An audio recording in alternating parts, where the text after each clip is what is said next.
pagi anak-anak, salam jumpa lagi bersama Ibu di tahun ajaran baru ini. Nah anak-anak, sekarang sudah berada di kelas 3. Untuk itu, sebelum mulai pembelajaran, Ibu akan memperkenalkan diri sekali lagi. Nama lengkap Ibu, Margareta Nona Balik. Anak-anak panggil Ibu dengan Ibu Nona.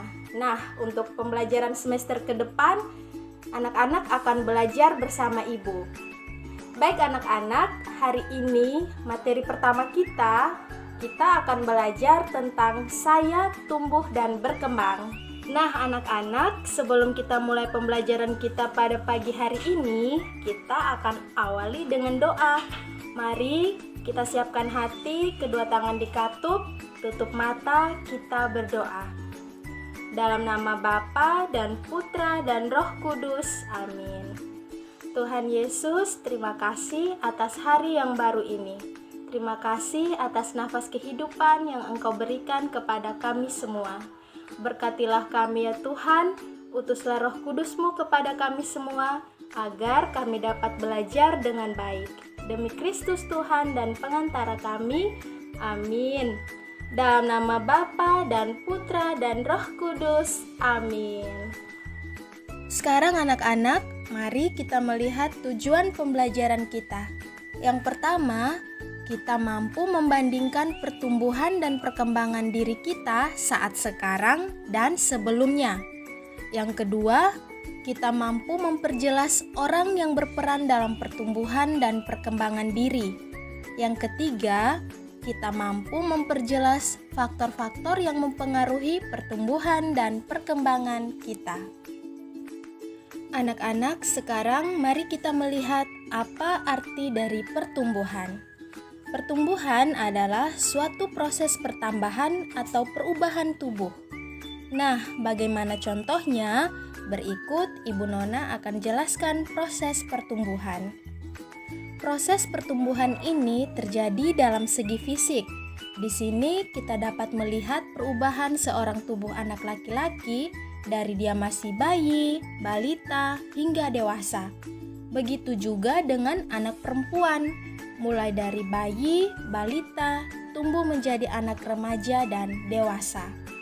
Perubahan tubuh ini yang disebut dengan proses pertumbuhan.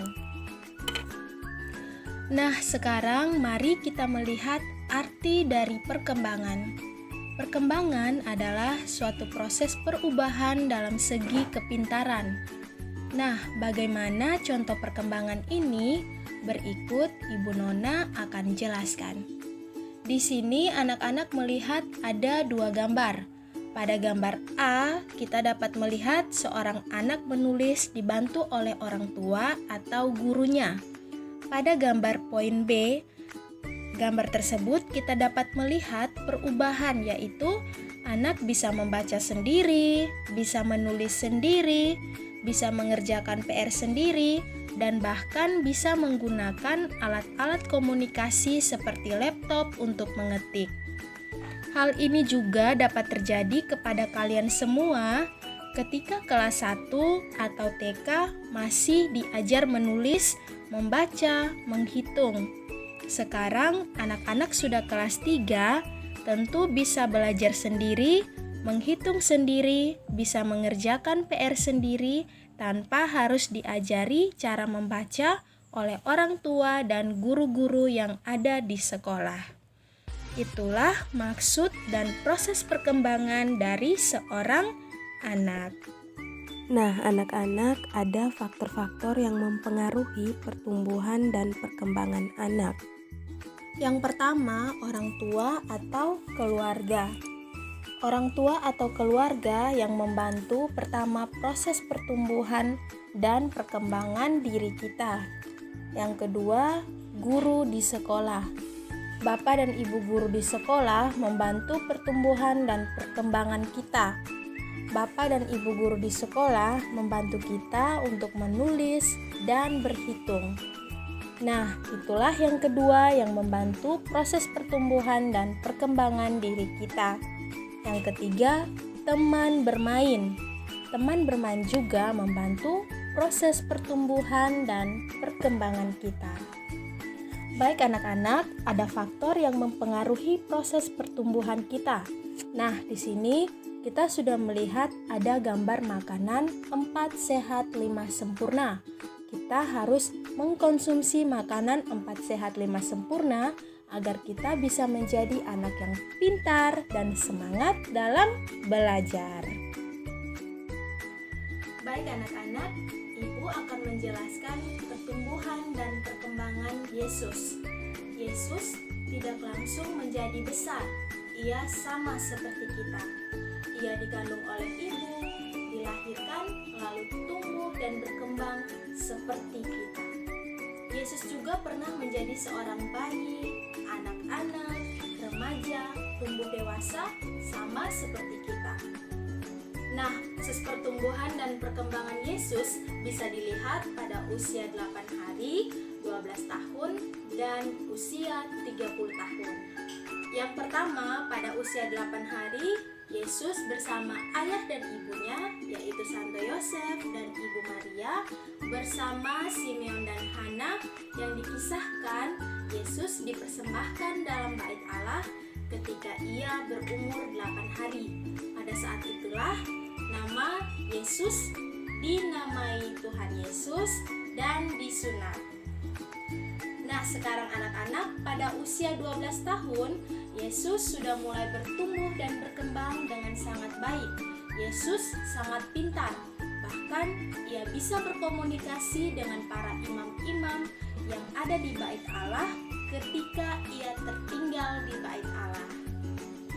Sekarang pada usia 30 tahun, Yesus dibaptis di Sungai Yordan. Pada saat itulah Yesus melaksanakan tugasnya untuk mewartakan kerajaan Allah. Baik anak-anak, itulah kisah Yesus tentang pertumbuhan dan perkembangan. Baik anak-anak, setelah Ibu menjelaskan materi, Ibu akan memberikan tugas kepada anak-anak untuk anak-anak kerjakan. Di sini ada pertanyaan refleksi untuk kita semua. Sudahkah saya selalu bersyukur kepada Allah untuk pertumbuhan dan perkembangan diri dari bayi sampai saat ini dengan menjaga diri?